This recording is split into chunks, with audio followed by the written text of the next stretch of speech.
Thank you so much. Thank you.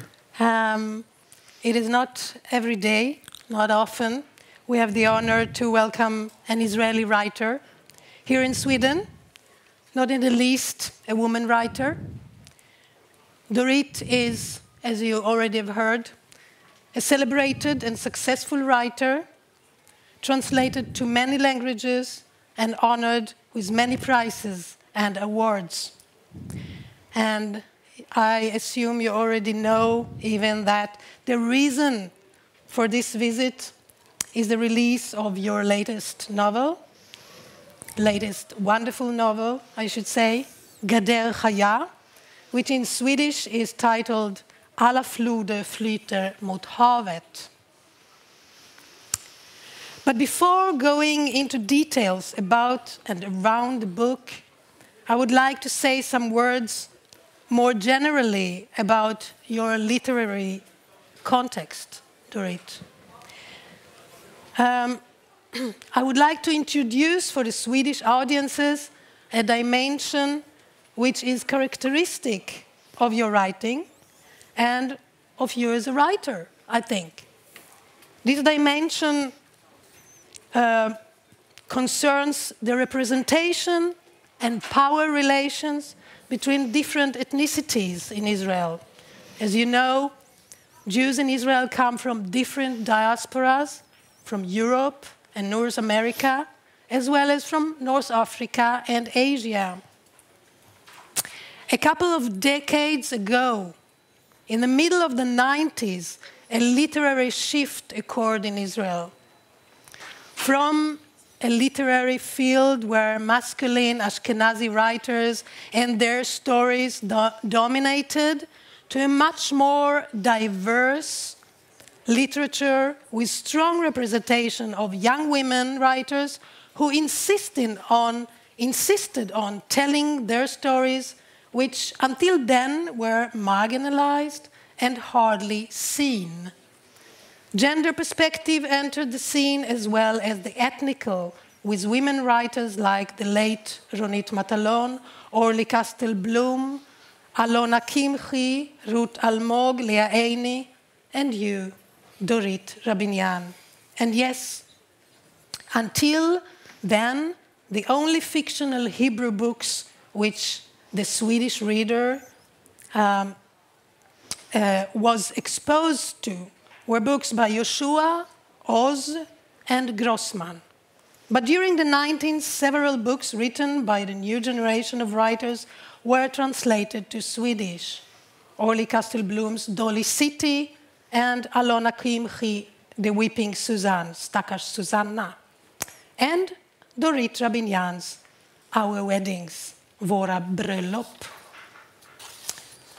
Can you tell us, Dorit, about your own experience of breaking through with your first two books, Persian Brides and Our Weddings?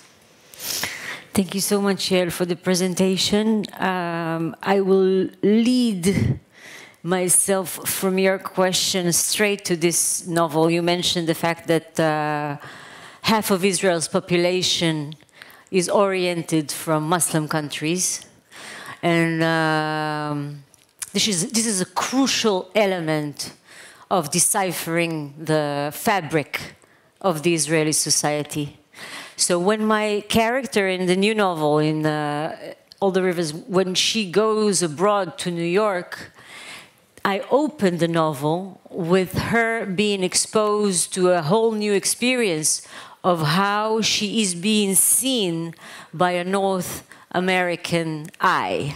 Because the time the book opens is past 9/11. And on the subway, there are posters that invite citizens, good citizens, to call the police if they see anything suspicious.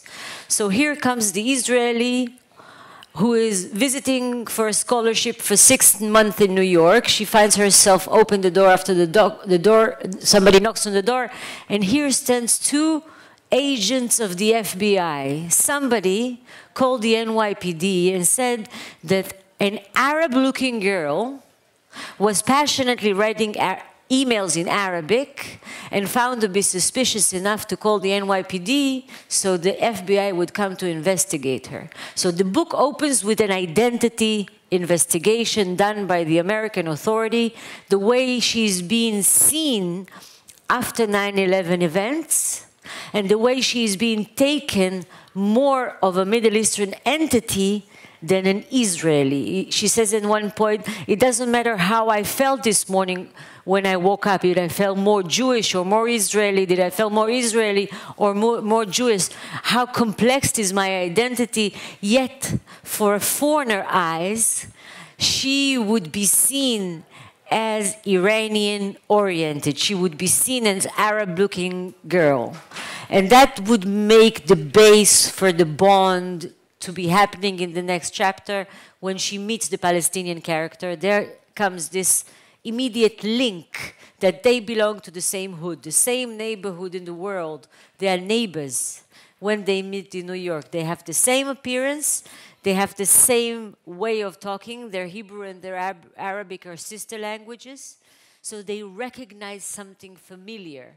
And this quest throughout the novel goes back, as the quest I was going through, to the origin of the new identity, the universal identities, the way they are placed in our wishes, as elaborated, as galloping over obstacles of languages, of geographical, of cultural boundaries. Yet there is this something that we carry, and is the way we appear, the way we talk, the way we are conceived by the eye looking at us. This is actual experience that I was going through when I was living in New York in 2002. Both the investigation by the FBI, that I thought it was going to be very, I don't know, elegant to start my novel with telling about this investigation, because I wanted anything the reader to know about the narrator, about the Israeli character, I would put in the mouth of the investigators. This is how she would be given all the information the reader needed to know. There was another reason, but only when I published the novel, then came a reader who told me, there's a third one. And I said, what was it? Oh, the second reason that I wanted to highlight the what we call Sephardic, Mizrahi, Muslim-oriented kind of Jewishness that her Israeli is wrapped in. But then the reader said, there's another reason. And that was what? I asked. And she said, even before your character meets the Arab-Palestinian young man she's about to fall in love with, you already plant in her the pounding sense of guilt being questioned with her identity by the FBI. Sorry, I need a tissue. I'm sorry. I would really appreciate a tissue. יש פה. תודה רבה. Gothenburg is a windy city. I come from Umeå this morning. It was 2 meters high snow, but it wasn't that windy.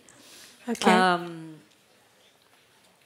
Yes, sometimes you do things in a novel. Being a storyteller, you know that the one you should follow is your intuition, that there is a power of your subconscious that is leading you throughout the story, that making choices for you, that you are not absolutely aware or absolutely know why you choose this choice, but you know that there is somehow a campus in your subconscious that is touching nerves, that in my case it took 18 months to realize how sensitive these nerves were. And if you want to talk about it, you're welcome to ask. It just happened that the Ministry of Education in Israel had banned this book from the high school curriculum because of touching this sensitive nerve of the Jewish DNA. But we can get to it. Yes, she's doing all the work, so I don't have to say anything. She's already done it. No. It's just that I just had coffee. Yeah, okay. Or is it the Israeli way? Yes, Anyway, the Israeli way, we don't... With the coffee. We don't do Q&As, we do A and Qs. This is... Yeah. Well, so we've had a little introduction about the context and some... we already entered a little bit the novel, but I will say some general words about the novel. Well, it depicts from a very near, under-the-skin perspective a love story, deep, passionate, complicated and painful one, as many love stories are. But since it depicts the relation between an Israeli Jew and a Palestinian, it is easy to perceive the protagonists, Liat and Halimi, maybe against the will, as representatives of the two people. So on one level, it becomes a story of the conflict, the attraction between the two people, the two nations, and the obstacles on the way to reconciliation. The personal becomes political. But since I don't want you to think that this is a dry political text, I will read for you a short passage, which also is an example for the rich expressive language. It is a little passage from the first morning after their first night together. I will read it in Swedish. Where is Rosemary? Hey, thank you. My translator. Yeah. This song that I wrote is being sang through your throat. So we share this art. What you're gonna hear is a duet. Yes, it's true. Jag läser. Jag lyckades knappt säga gå. Hans mun sluter sig mjukt, törstigt om huden vid min hals och kysser och slickar tills jag ryser. Med oändlig ömhet, precis som jag lärde honom för några timmar sedan, nuddar han med tänderna vid min hud och biter mjukt, slukar hela min hals. Han stryker sig hela vägen ner till mitt nyckelben tills min kropp stönar och blir lelös. Mitt ansikte glöder, vilt av njutning. Benen viker sig och jag tar tag om honom. Min hesa röst ger eko i öronen som från en annan tid. Jag måste gå. Och ett litet passage till från där Liat, when Liat is describing how well they fit together. Jag berättar inte för någon hur fort han tänder, hur han blåser upp som ett fält med tistlar när jag brinner, ständigt lika ivrig och längtansfull. Eller om att våra nätter är som ett evigt nytt äpple som aldrig tar slut fastän vi biter i det. Om vår saliga hänryckning på en gång självisk och generös. Om hur vi svälter och mättas och svälter igen. Hur vi ligger där under täcket och omfamnar varandra som två ägggulor i samma ägg. Belåtna och tillfredsställda, insnärda i varandras lemmar. Hur jag i dessa ögonblick är så nära honom och så genomdränkt av honom att jag praktiskt taget känner mig som han. Alltså, en kärlekshistoria. Is it ending with the sentence that I feel so close to him? Exactly. That I can feel almost understand what it means to be him, how it sends to be him. This I find to be the core of the emotional, perhaps, course of this novel, the proximity, the closeness, the symbiotic relationship that they have, that is both very sweet and has power over Liat's will to pull her into the relationship and to dare, to have her dare her boundaries, all those powers that formed her education. And for the same thing, it's the fear of getting lost with the identity that is so powerful, so close, that it might devour, might subsume your separate identity. Yeah. So the closeness is the closeness is the intimacy. It's the intimacy between two lovers, and in the intimacy between two ethnic groups that are holding each other by the neck for 70 years of conflict. It's the intimacy that demands a borderline, that demands a definition. Where do I start and you end? Where do you end and I start? Once you have a borderline, a boundary, a respected outline of the two identities, then you could gain respect. This is the beginning of every relationship. That is, there's a saying by Robert Frost that good fences make good neighbors. Yeah. Yeah. Sorry? Good neighbors make good fences make good neighbors. Yeah. That's an elaboration. I know it the other way around, but you're saying the original is the other way around? I know it to be good fences make good neighbors. Once you have your nationhood, your feelings of nationhood framed, you would know how to respect the frame of the nationhood neighboring you. Limitation does not always, for you guys, you accept limitations to be obvious. Us Israelis, we had twice in our history that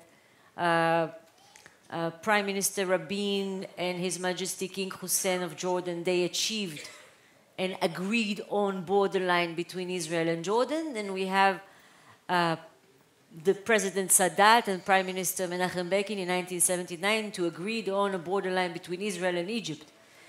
Our outline of nationhood is still disputed when it comes to our neighbors from the north, Lebanon and Syria.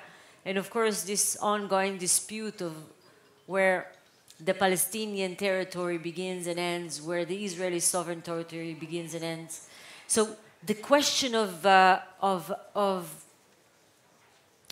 framing our patriotism, our feelings towards not only the soil of the earth, but the spirit of this place is questioned, is very cunning.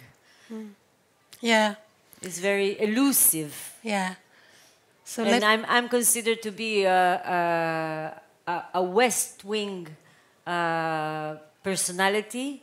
Saturday nights is the night of demonstrations. In a few hours, every Saturday night, I'm holding a megaphone and I'm shouting out loud against the Netanyahu regime, and we're trying all of our best to replace it with a more moderate, more responsible prime minister. So if there's anything that I say, you should take it not as an all-Israeli, because I'm not an all-Israeli. I'm very politically specific kind of Israeli, yet I know that an extreme solution is not the one that is going to solve out our problems. We'll go back to politics, but let's go back to literature. Yeah, Love. if we are into politics, so let's talk a little bit about the ban, because that's what everyone knows about this book. So we have to mention it, and we can't avoid it, but I hope it will only be a small part of this conversation, because there is a lot, more to say regarding your novel. Thank you. The novel got a lot of publicity 2 years ago due to the fact that the Israeli Minister of Education recommended to exclude the book from the obligatory reading list for high school literature classes. As we often experience, at least we Israelis, politicians don't bother to read books or watch installations or films which they ban or condemn.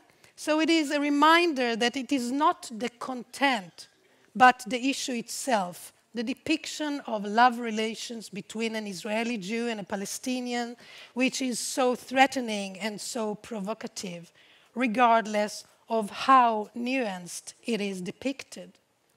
So, can you tell us about your reaction or your perception of this scandal that became a real scandal that also gave you a lot of publicity? There's a saying by Federico Fellini who says that every censorship is an ad campaign sponsored by the government. So I came to learn how accurate this saying is, but I learned it the hard way. Yes, the Ministry of Education formulates the curriculum for high school according to a committee of artistic taste. There are professionals who read the new, recent published novels, and they recommend which one should be included in the curriculum and which isn't. So they twice recommended and twice were rejected with their good arguments why this book is first relevant and worthy and appropriate for high school students to be taught. Twice they rejected. The third time they recommended it. The pedagogical committee, the ministerial committee that is nominated by this right-wing religious minister who is unstoppably ambitious and only see his political target to reach prime ministry. This committee had found this book, and I quote it. I quote this ridiculous, ironic, absurd quote. They said that this book is dangerous to the Jewish identity of the young readers because it might encourage them to have a romantic involvement with the non-Jewish residents of the country, and that might eventually lead to Jewish assimilation in the Middle East and the loss of the Jewish identity. End of quote. This is it. The thing is that the terminology used in this report, written in the early days of 2016, were terminology of 2,000 years of Jews living in diaspora. Jews with no land, Jews with no sovereignty, Jews with the danger of losing their identity because of being hosted in different cultures and might be devoured by those different cultures. So in order to preserve the Jewish identity that is now stateless, Jews had to come with rituals of separations to keep the next generations within the community and to pass on the customs and the tradition and the religion. But once we're back in our homeland, in our father's land, kids, or let's say youngsters in Israel, reading a novel tells about a relationship with the other is not a danger to the Jewish identity. It's a danger to the right-wing government that does all in its power to eliminate the other, the Palestinian who is the other, and threatens their power. They're doing all in their efforts to demonize all Palestinians, to describe them as a multitude of terrorists that all that they care is to run down Israel. They do all in their powers to blacken the particulars, to wrap everyone up in one sack, that suffocating sack that won't leave individuals to be able to be seen. Because today, a young Israeli and a young Palestinian, and I refer to a 67 West Bank Palestinian, would meet only in a checkpoint when the young Israeli is a soldier and the young Palestinian is wanting to pass through into Israel and being given a permission that he had waited months for and has only 24 to 84 hours to stay within Israel. We have an occupation to run, so these politicians, and among them the Minister of Education, found this book to be dangerous to something else than the Jewish identity. It was dangerous to have eyes opened, to acknowledge the humanity of the Palestinian neighbor, to acknowledge the need for a dialogue, free, honest, authentic dialogue with people that are no different than us Israelis within the 67 line. So this is what was dangerous about this book. And once it was banned from the curriculum, so many Israelis were criticizing his decision. So many Israelis were protesting by going to bookshops and buying tons of copies to demonstrate against this decision, that this minister was gotten so stressed that he decided to attack me personally. And he went to the 8 o'clock news and declared that I'm the enemy of the nation, myself, because of writing this book. Described the book as anti-patriot, anti-Israeli, anti-IDF. Says it was the first day of 2016, the year to be closed as the fake news year. I didn't know of this concept yet when I was so violently attacked. And he has disciples, he has followers, so I had people waiting outside my door, bullies. You know what Lehava is? Yeah. Yeah. It's very, very violent group. Nationalistic, very brutal. Yeah. When they asked me if I'm Dorit Rabinyan, I said, yes. I said, who you are? They say, you're from Lehava. I am the brave one. Just started crying. I started crying. So the neighbors came out, so they fled. No, I don't want to go through the harassment, but it was a difficult time. So it's true that I sold many copies and gained royalties, but I don't think too many authors would have calls in the middle of the night cursing them with all kinds of death, or having people spit on them in the street for royalties. I think there are better ways to become a good author. It's just having a good craft and skills. Yeah. So I just wanna wrap it up by just saying that it's an extreme example of the changes that the Israeli democracy is going through. We're still a liberal country with a strong power trying to reshape it from within. We're still a society based on freedom of speech, but there are very powerful interests by very powerful groups that are trying to shift it with something much more fundamentalistic, much more fortified with one reasoning, one rationalization, to keep on the conflict going, because they're not solving it, they're just managing it. This is their interest. Yeah, thank you, Dorit. This is really, this is very depressing. But, well, I think we can return to that political issue later. But I would like anyway to talk to you about other things, about different themes in the book, as well as your literary tools that you're using in the book. How about if we have Rosemary join us? And Let me embarrass you. Please. Soon. So, hello. Hi. Hello. Thank you. So, besides the worn-out political conflict which is present in the novel, whether we want it or not, it is the internal conflicts which are interesting, very interesting in your novel. And a couple of them are, for example, an independent woman who is totally absorbed by love, which I personally am very interested in. Would you like to say something about it? About this maybe feministic issue? This kind of conflict? It's true that this is a love story, but I wasn't only telling a love story in a sense that I wasn't only devoted to the desires of the heart, only to this magnet that pulling these two together.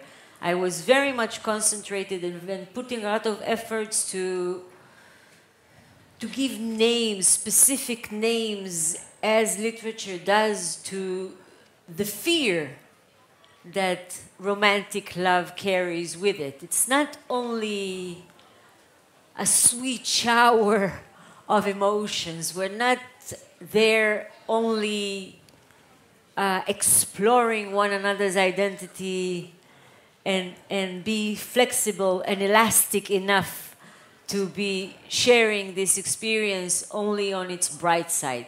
We do have, all of us, an experience of a symbiotic relationship with our mothers. And some of us need a lifetime to be able to separate and to be able to let go of this strong, strong connection. Mm-hmm. So once we have a restage of this intense feeling towards a loved one, we recall the danger of getting lost, the fear of having the mixture change us beyond recognition. So this book is about a Palestinian and an Israeli meeting in New York and their involvement one in another's identity and their strong, very strong sense of fatal mutual destination, the destiny. But it's also about any involvement of two identities that are shaped enough to be fearful of getting lost, of getting washed, colored by the colors of those you get mixed with. Mm. Can I say that this book, I just have to emphasize that. You have written a wonderfully beautiful book about a love story between these two people. And it takes place during a winter in New York. We have just been through a winter like that. So we're not through it yet. It's taking place. The winter it still has its grip. Continuous. And yeah, it's continuous. And I think this is so important that this couple is sort of they are inside the winter, inside New York. They are an entity, the two of them. But it's so symbolic for their love story that it takes place very shortly after 9/11, and it's in New York, and they are sort of in a winter prison, these two people.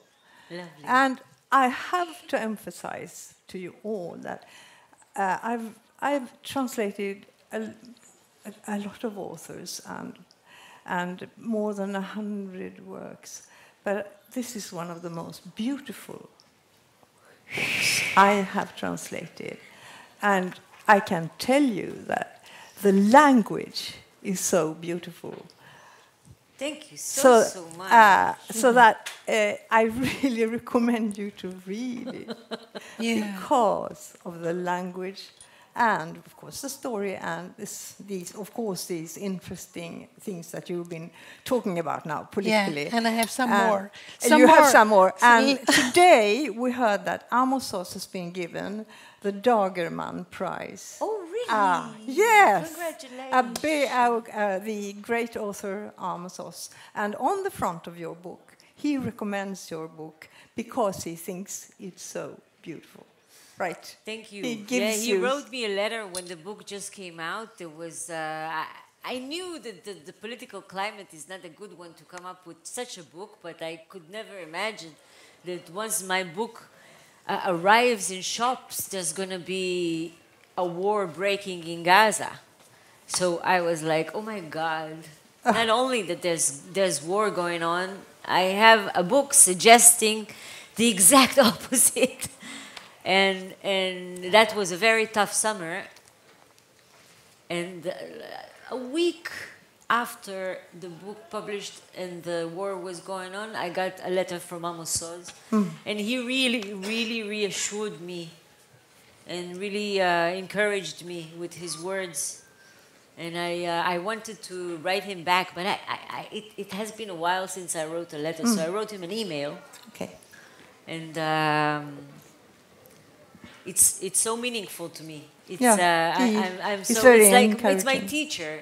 It's my teacher. Yeah. It's the master of. But going back to the winter and the language, it's interesting because when I was describing the New York winter, I wrote it in Hebrew, and you guys, you have a language that reflects your climate. You have a language for many kinds of snows and rains and colds and frost. Hebrew has a various vocabulary to describe desert, heat, heat waves, humidity till you want to hellish humidity. We have all those browns and all those golden greens to describe kinds of dusts. We're all very much reflective to the landscape. So I had to struggle with this small palette of the Hebrew allows me to describe the New York winter that is very much like you know it, and all those kind of winds and blizzards and I was frustrated. I was like, I needed new words, I needed new nuances, but it was somehow challenging. It was had given me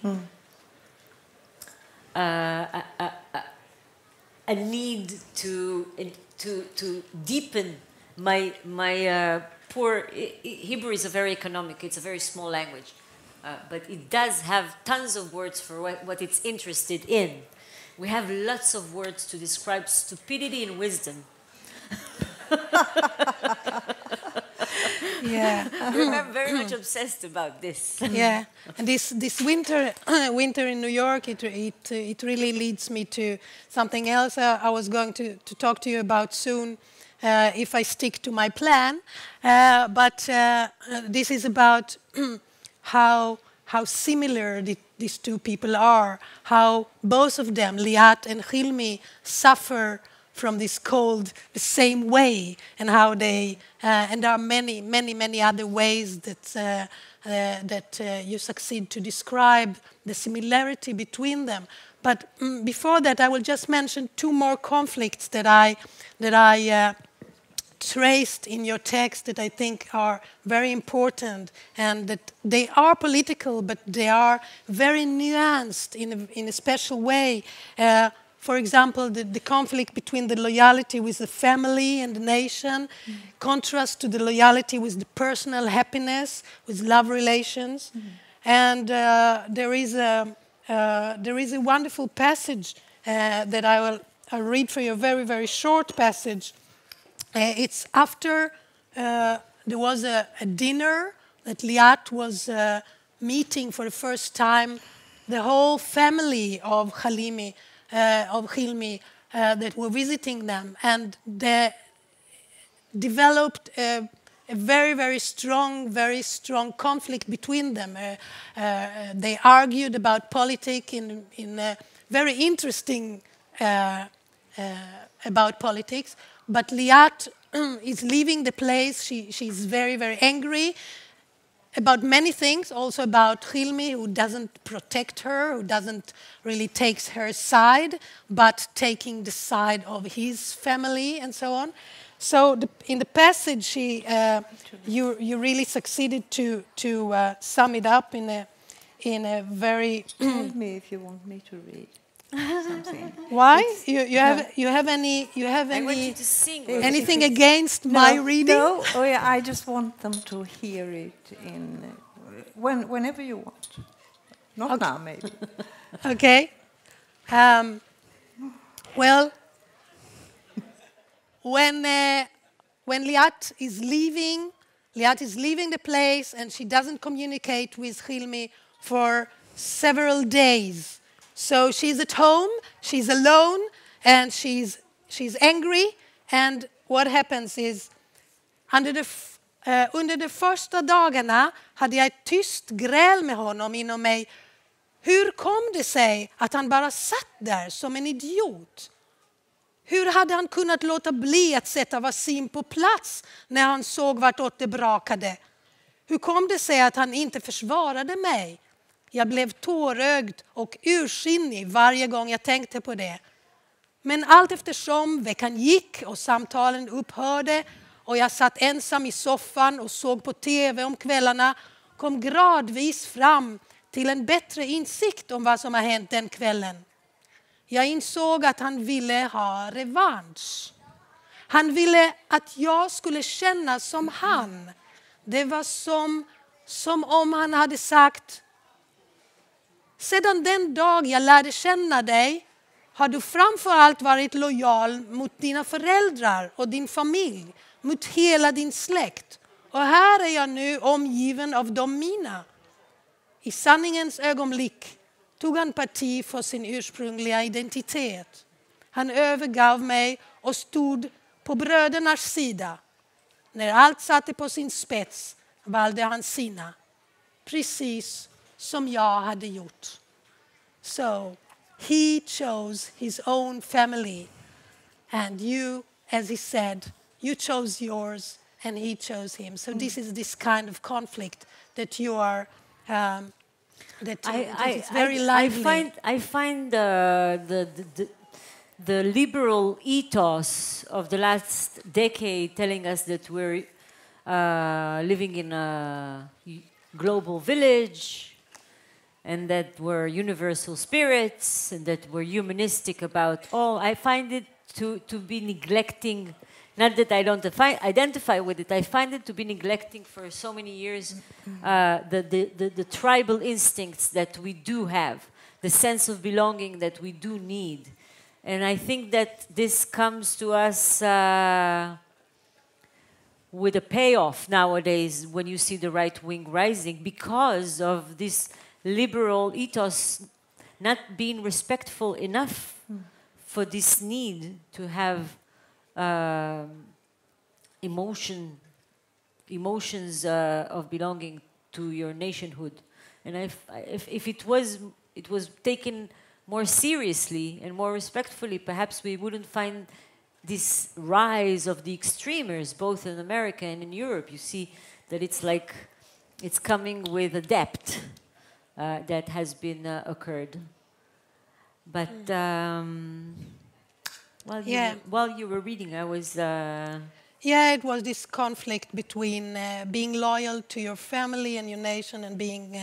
but you answered very well on this, about there is some kind of loyalty still living in us, in spite of the fact that we're living in this global village. Especially if you've been imprinted with the conflict, the political national conflict so deeply as an occupied man and an occupee would be. I mean, we're not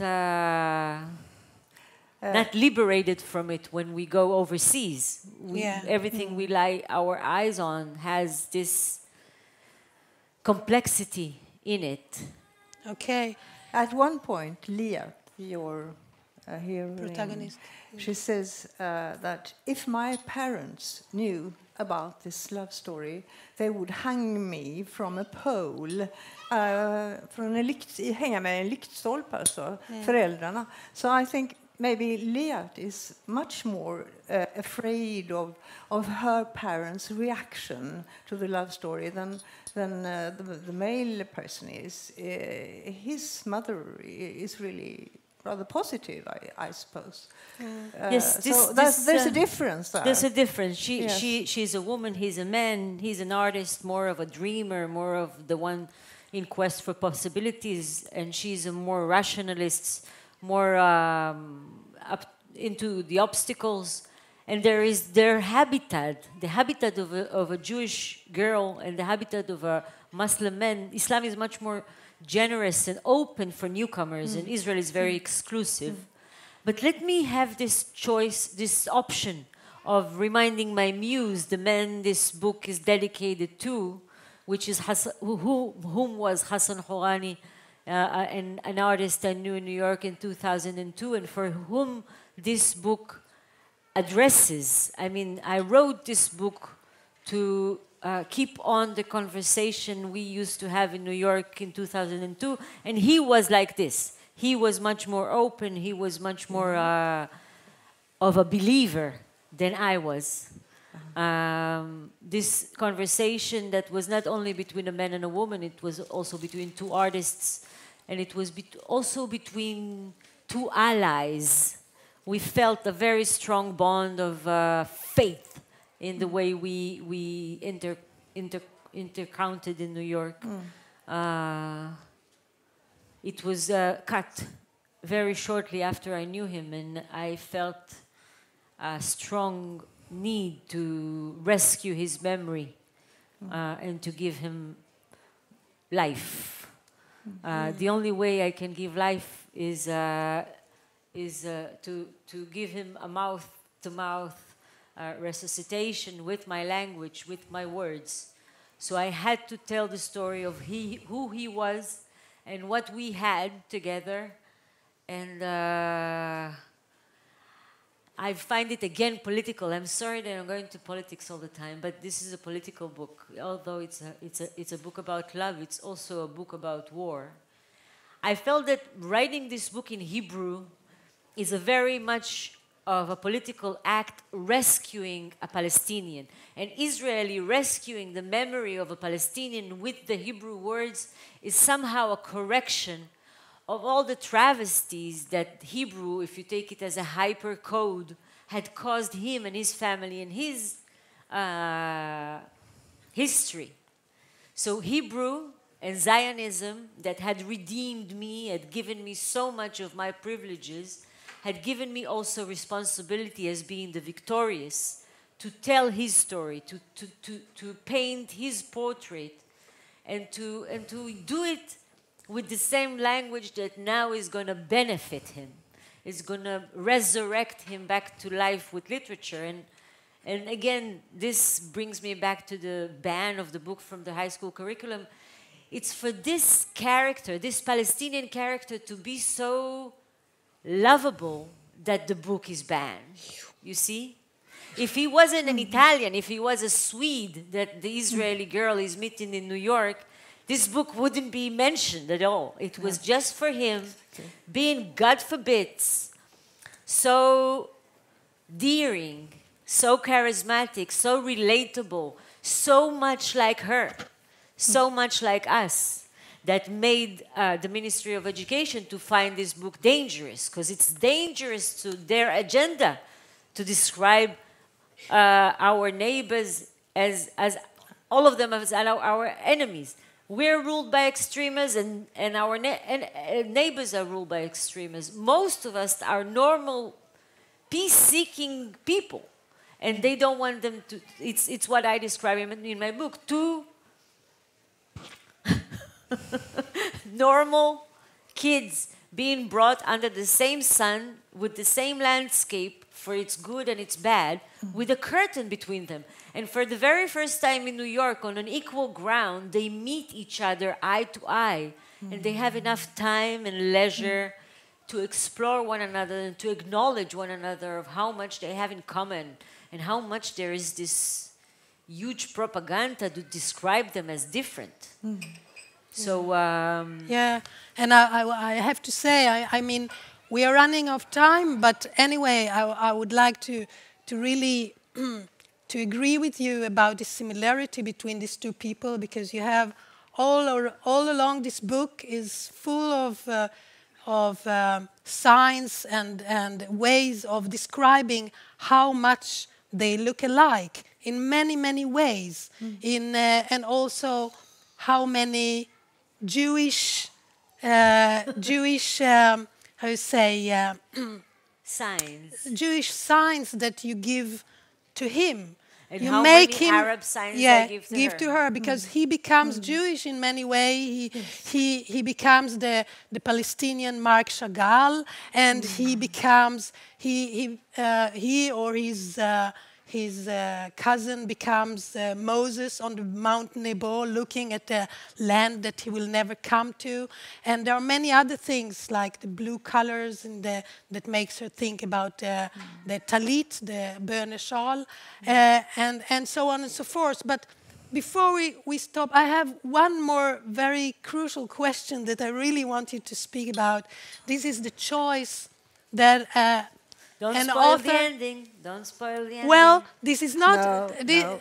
But the thing is that this is not a criminal roman. So you mean I'm not allowed to say? Let me answer it.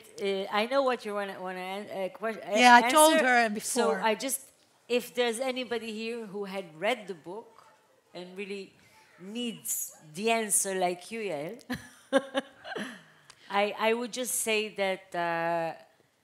It's a climax of the theme I was developing through the novel. The novel does investigate the question of separation and unification.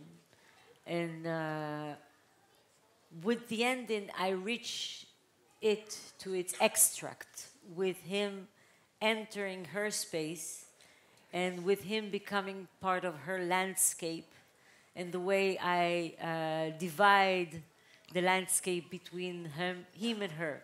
She would be given the ground that she wants to have it so exclusively, and he would be given the horizon, maybe, to be sharing some sort of a twisted, tragic coexistence that would be somehow a correction. This was a mystery to you guys, but well, it's the I wasn't contrast. allowed to say. I wasn't allowed to tell about. Tell please. about the ending, and I'm not going to tell about the ending. But the contrast towards the ending is so emphasized. They're in the same country, under the same sun. They share the same horizon towards the end, and yet they are very far apart, so to speak, and that's very. That's a clue for the whole novel, I think. The end. It's not the ending. It's sort of an inevitability of fate. Right. Their fate is inevitable in a way. I want to hear you read something. You want it, and I want it. Okay, so let's conclude. Because what do you want me to read then? Whatever. I can hear you, the musicality that you've been polishing to be able to follow. I mean, Hebrew is such a small language. You have no idea how provincial it is. I know that you guys who live in some other corner of the globe, but our language is so few, known to so few, that if it wasn't for translators who had imported the literature of the world into Hebrew, and if it wasn't that our work could have traveled through languages, we would have been ignorant. And I know that my hands were somehow crafted by the novels I read, by the authors I read from Europe. And I find the other way around, that my novels are doing back. It's so meaningful to me. I just wonder, you don't want to reveal anything about the ending, but how about the very last? Oh, I love it. Great choice. When they are back, so to speak, in her mind. In New York. This is the very ending, and it doesn't reveal the ending. Vi hade planerat att ta oss till Washington Square ännu en gång och få ett foto av oss två på bänken mitt emot fontänen innan det hann bli mörkt. Vi hade inte en enda bild av oss tillsammans, och vi hade länge velat ta en. Det var sista chansen den dagen. Lite långsammare. När vi väl kom dit var klockan över 6. Och det mjuka skymningsljuset som flimrade genom träden gav ett sirapslent guldsken som beställt att utgöra bakgrund. Men när vi tog fram kameran och Hilmi började läsa instruktionerna visade det sig att batteriet måste laddas 24 timmar innan vi kunde använda den. Inte ett enda foto från alla de där vintermånaderna. Varken tillsammans på en vimlande fest eller ensamma som vi ofta var med någon sevärdighet intill. Inga bilder tagna hemma och inget automatfoto. Det fanns bara fantombilden som aldrig togs den dagen i det orangebleka ljuset vid Washington Square. Bilden som bara existerade inom oss ett ögonblick innan vi lämnade platsen. Nej, vänta, hade han sagt och dragit mig tillbaka mot bänken. Vänta här ett ögonblick. Min taxi skulle komma 8:00 om mindre än 2 timmar. Var skulle vi nu hitta en fotoateljé eller något ställe där man kunde ta ett snabbfoto? Kanske en turist som kunde hjälpa oss. Jag började gråta över den idiotiska kameran och över Hilmi som i sin okunnighet inte visste att digitalkameror faktiskt måste laddas. Mina ilskna, frustrerande snyftningar gav fritt flöde åt de andra, dem som jag inte längre kunde hålla tillbaka. Och Bassi, min Bassi, han la sin vänsterarm på mig. Nu hällde det något. Han sträckte ut höger arm och riktade kameran mot oss. Kom hit. Det osynliga ögat fokuserade våra kinder som tryckte sig mot varandra så att hans lockar föll ner över mina ögon. Är du redo? Frågade han ivrigt medan han försökte muntra upp mig med en kyss från sidan och ännu en kram. Nu måste du le. Jag svarade med tystnad och snörvlade. Du ler väl, envisades han. Ler du nu? Så är det slut. Thank you.